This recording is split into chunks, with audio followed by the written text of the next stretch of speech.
बिस्मिल्लाहिर्रहमानिर्रहीम। अस्सलाम वालेकुम dear student, welcome to online classes. तो आज के पीएचपी के प्रोजेक्ट के अंदर जैसे कि लास्ट टाइम हमने डिस्कस किया था कि हम प्रोडक्ट और कैटेगरीज के जो हैं उस रिलेटेड हम टेबल बनाएंगे और फिर बाद में उन टेबल का डेटा फैच करके डिस्प्ले करवाएंगे। तो ये सिंगल प्रोडक्ट का है जहाँ से हमें पता चलेगा कि हमने प्रोडक्ट की कौन कौन सी इंफॉर्मेशन रखवानी है। और इसी तरह अगर हम कैटेगरीज वाला भी टेबल देख लें तो वहाँ से हमें क्लियर हो जाएगा कि हमने कौन कौन सी चीज़ें बनानी है। तो उसके लिए यहाँ से हमें टेबल मिल जाएगा प्रोडक्ट डिटेल और शॉप कैटेगरी। तो ये कैटेगरीज़ का पेज है। अगर कैटेगरीज़ में देखें तो ये कैटेगरीज़ बनी हुई हैं। तो अगर आप देखें तो कुछ सब कैटेगरीज़ भी हैं, मेन कैटेगरीज़ हैं और सब कैटेगरीज़ हैं। तो ये सेम जैसे हमने यहाँ पे मेन्यू बनाया था तो कैटेगरीज़ का बिल्कुल उसी तरह ही बनाएंगे जैसे हमने मेन्यू बनाया था। तो ये कैटेगरी वाला टेबल उसी तरह बनेगा। तो इसको आपने ख़ुद से बनाने की कोशिश करनी है और इसको इसी तरह क्या करना है आपने फिर डायनामिक करने की भी कोशिश करनी है। आपने डेटाबेस में इन चीज़ों को स्टोर करके फिर पीएचपी का कोड और डेटाबेस कनेक्टिविटी को यूज़ करते हुए आपने यहाँ से डेटाबेस से रिकॉर्ड उठा के यहाँ पे डिस्प्ले करवाना है। ये बिल्कुल सेम जैसे हमने ये मेन्यू वाला ड्रॉप डाउन मेन्यू वाला किया है वैसे ही आपने इसको क्या करना है डिस्प्ले करना है। अब चले मैं भी क्योंकि मुझे भी ये यूज़ करना पड़ना है तो मुझे बनाना ही पड़ेगा। तो मैं भी इसको बना लेता हूँ। तो सबसे पहले मैं किसका बनाता हूँ, कैटेगरीज़ का बना लेता हूँ। कैटेगरी के नाम से बना लें और इसके अंदर अभी मैं रखता हूँ ये 4 रहने देता हूँ, बाद में देखता हूँ कि कौन सी इसके अंदर चीज़ें ऐड करनी है। तो सबसे पहले हम कैटेगरी आईडी इसको नॉर्मली जैसे मैं ऑटो इंक्रीमेंट और प्राइमरी की बना देता हूँ जो मेरा यूनिकली आइडेंटिफाई करेगा तमाम कैटेगरीज़ को। फिर उसके बाद कैटेगरी का नेम आ जाएगा। उसके बाद इस तरह यहाँ भी हमने रखना है कि इसकी कोई पेरेंट कैटेगरी है या नहीं, क्योंकि देखें जो कैटेगरीज़ थी उसमें अगर आप देखें तो यहाँ पे ये पेरेंट कैटेगरी है, ठीक है, और इसकी ये सब कैटेगरीज़ हैं। तो अगर जिनकी सब कैटेगरीज़ होंगी तो वो उसके मतलब अपनी पेरेंट कैटेगरी के उसमें ड्रॉप डाउन में आ जाएंगी, ठीक है। यानी जब हम उसकी पेरेंट कैटेगरी पे क्लिक करेंगे तो सब कैटेगरीज़ हमारी तब क्या होंगी डिस्प्ले होंगी। तो नेक्स्ट ये पेरेंट हो गया। उसके बाद हमने यहाँ पे क्या करना है पेरेंट कैटेगरी भी आप रख सकते हैं, जो पेरेंट आईडी भी रख सकते हैं कि पेरेंट आईडी इसकी क्या है, अंडरस्कोर कर लें या आई आप अगर इस तरह इकट्ठा लिखते हैं तो फिर आई को आप बेहतर है कि क्या कर दें कैपिटल कर दें। तो यहाँ पे पेरेंट अंडरस्कोर आईडी और यहाँ पे हम जस्ट क्या कर देते हैं स्टेटस ले लेते हैं। स्टेटस 1 का मतलब होगा कि वो एक्टिव है और स्टेटस 0 का मतलब होगा कि उसको हमने इनएक्टिव किया हुआ है, हाइड किया हुआ है। तो पेरेंट आईडी भी हमारी क्या होगी बाय डिफ़ॉल्ट इसको क्या कर लेते हैं 0 कर देते हैं और इसकी लेंथ पेरेंट आईडी की लेंथ 1 नहीं रखते क्योंकि ये हो सकता है कि एक्सीड कर जाए। स्टेटस की हमारी जो लेंथ होगी वो हमेशा एक ही होगी, डिजिट 1 या 0। तो इसको हम कर लेते हैं सेव और इसके अंदर हम कोई इंफॉर्मेशन भी ऐड कर देते हैं, जैसे 1-2 कैटेगरी ऐड कर देते हैं। इसको डिस्प्ले में यहाँ पे नहीं करवाऊँगा, ये आपने खुद वो मेन्यू वाला अगर आप देख लें तो मेन्यू वाला जैसे मैंने मेन्यू डिस्प्ले करवाया तो आपने यहाँ पे ये कैटेगरीज़ को डिस्प्ले करके देखना है कि कैसे हम डिस्प्ले करवाएंगे। मैं जस्ट क्योंकि मुझे इनको यूज़ करना है तो मैं जस्ट यूज़ करूँगा। जैसे यहाँ पे फ्रूट एंड वेजिटेबल आप अपनी पसंद से जो भी लेना चाहते हैं, मतलब जो भी कैटेगरीज़ हमने रखनी है वो रख सकते हैं। तो जैसे मैंने फ्रूट एंड ओहो हमने गलती की है कि हमने यहाँ पे इसको चेंज करना पड़ना है। इसको भी हमने इंटीजर रहने दिया था, ये हमारी क्या होनी चाहिए वार्चर या टेक्स्ट। तो इसको मैं वार्चर कर देता हूँ और तकरीबन इसकी लेंथ क्या कर देता हूँ 512। तो इसको मैं सेव कर लेता हूँ। अब मैं इसके अंदर इंसर्ट करवाता हूँ वैल्यूज़। तो ये वैल्यू मैंने इंसर्ट करवा दी। फिर उसके बाद इसकी जो सब कैटेगरी है, फॉर एग्जांपल फ्रोज़न फिश,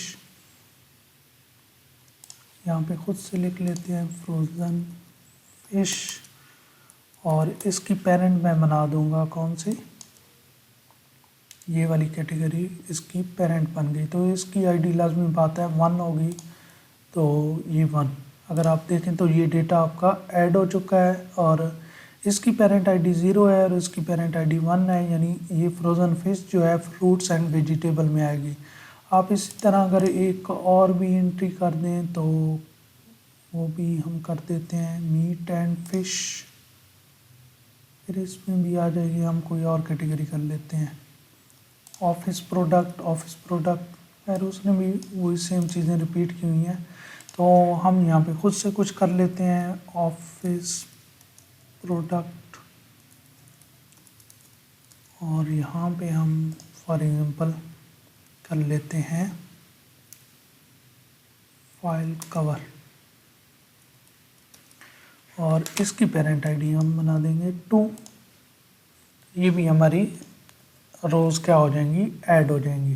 ठीक है, तो 0 कंसिडर कर रहा है कि ये जो हैं ये मेन कैटेगरीज के नाम है, और फ्रोज़न फिश और फाइल कवर का क्योंकि पेरेंट आईडी है तो ये रिप्रेजेंट करता है कि ये सब कैटेगरीज हैं, और ये 1 रिप्रेजेंट करता है कि फ्रोज़न फिश जो है फ्रूट्स एंड वेजिटेबल की सब कैटेगरी है, और 2 रिप्रेजेंट करता है कि ये नहीं, बल्कि यहाँ 2 नहीं होना चाहिए, 2 होगा तो इसका मतलब है ये फ्रोज़न फिश की सब कैटेगरी है। यहाँ पे क्या होना चाहिए 3, क्योंकि ऑफिस प्रोडक्ट की जो सब कैटेगरी है वो क्या है, हमारे पास ऑफिस प्रोडक्ट की है 3 कैटेगरी, तो इसलिए मुझे ये लेना पड़ना है।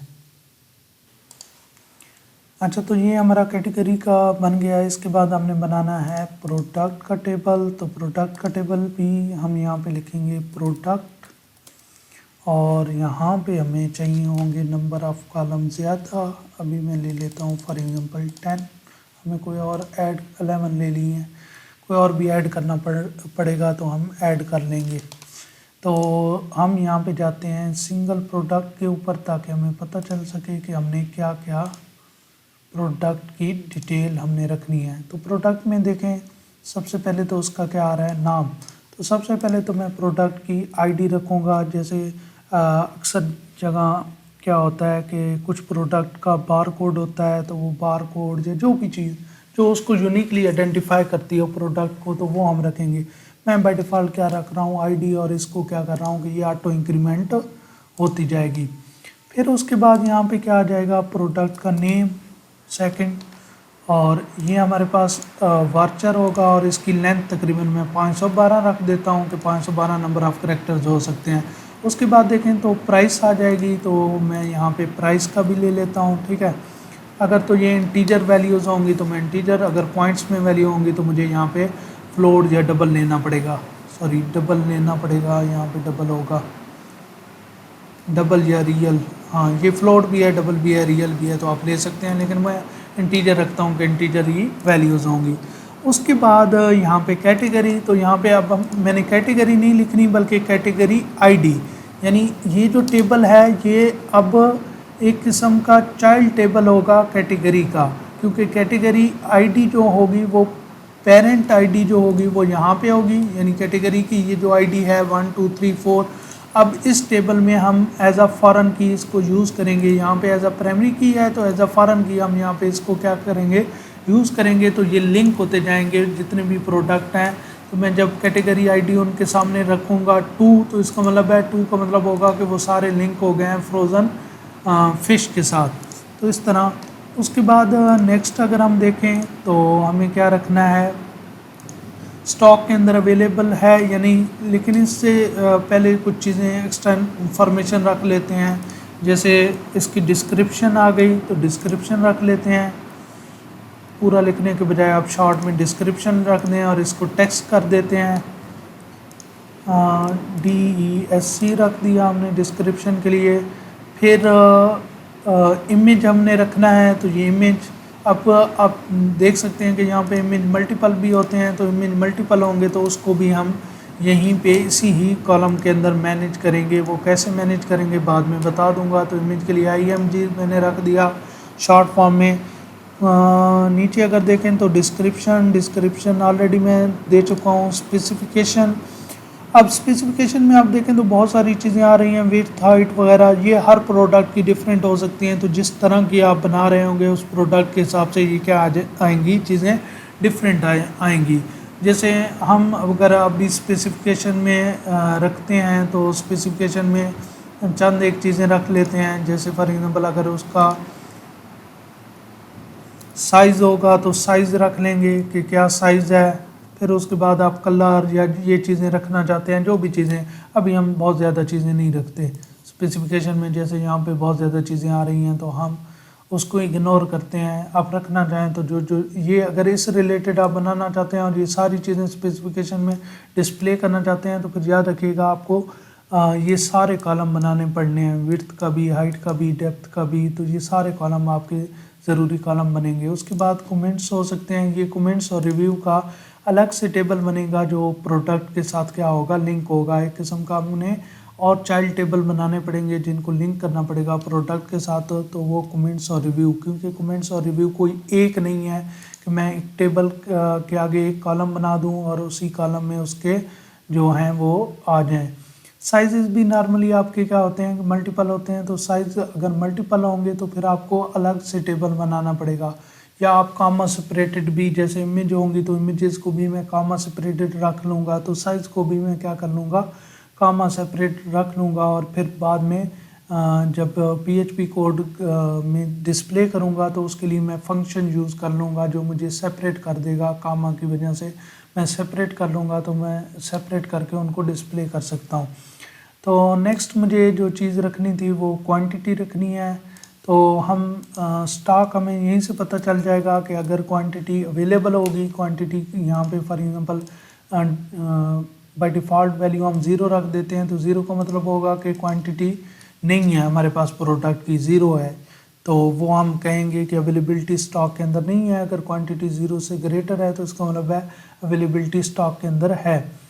साइज़ मेरे नॉर्मल, मैं अगर साइज़ इस तरह शो करना चाहता हूँ कि लार्ज, मीडियम, और उनकी जगह मैं रखना चाहता हूँ L, M, यानी लार्ज के लिए L रखना चाहता हूँ, M के लिए M, मीडियम के लिए M और स्मॉल के लिए S। तो फिर मैं यहाँ पे वार्चर और उसकी लेंथ 1 कर दूँगा, तो फिर वो उस तरह साइज़ क्या करेगा, रख देगा। तो ये डिफरेंट हो सकता है। या मैंने कहा कि मैं क्या कर सकता हूँ कि तीनों साइज़ अवेलेबल हैं, यानी मीडियम भी है, लार्ज भी है और स्मॉल भी है, तो M, L, S रख सकता हूँ। अगर 2 अवेलेबल है, मीडियम और लार्ज, तो मैं M, L रख सकता हूँ।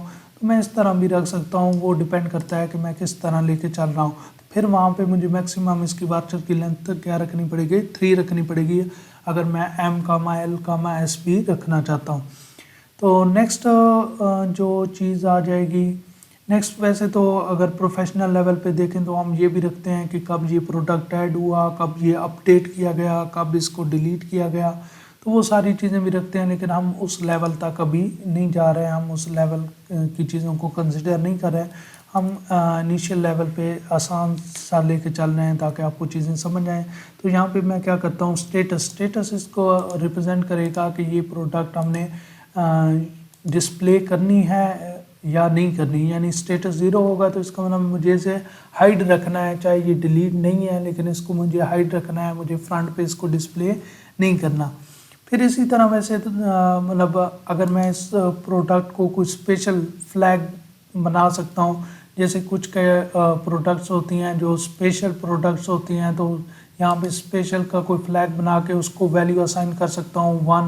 1 का मतलब होगा कि ये स्पेशल प्रोडक्ट है, 0 का मतलब होगा कि ये स्पेशल प्रोडक्ट नहीं है। तो यहाँ वहाँ पे हम फ्रंट पेज पे कुछ डिस्प्ले करना चाहते हैं।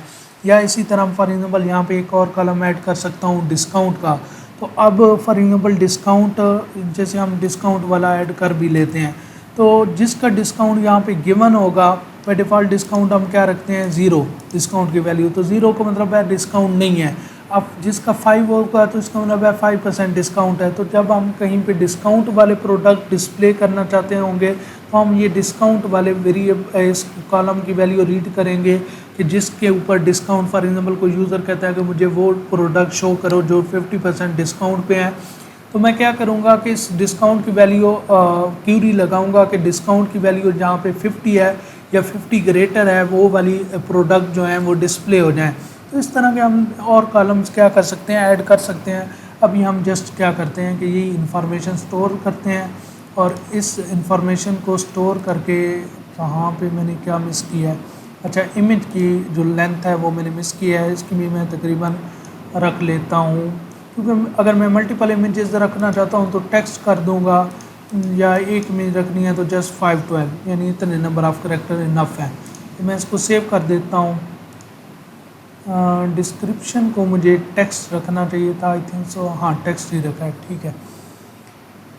बाकी देख लें, इंटीजर होना चाहिए था, वर्चर होना चाहिए था, integer integer text vulture vulture integer integer और इंटीजर, बिल्कुल ठीक है। अब ये देखें मैंने टेबल बना लिया है। अब आपने खुद से कोशिश करनी है कि इनके अंदर वैल्यूज़ को ऐड करें और वैल्यू ऐड करके यहाँ पे यही वैल्यू बेशक ये जैसे ये पड़ी है यहाँ से ये वैल्यू उठाएं, ये सारी इंसर्ट करवाएं और इंसर्ट करवाने के बाद मुझे फिर ये इसी तरह इस पेज पे PHP का कोड यूज़ करते हुए इसको डिस्प्ले करना है, ताकि मैं यहाँ पे जो भी चेंजेस करूँ डेटाबेस के अंदर तो वो यहाँ भी चेंजेस होती हुई मुझे नज़र आए।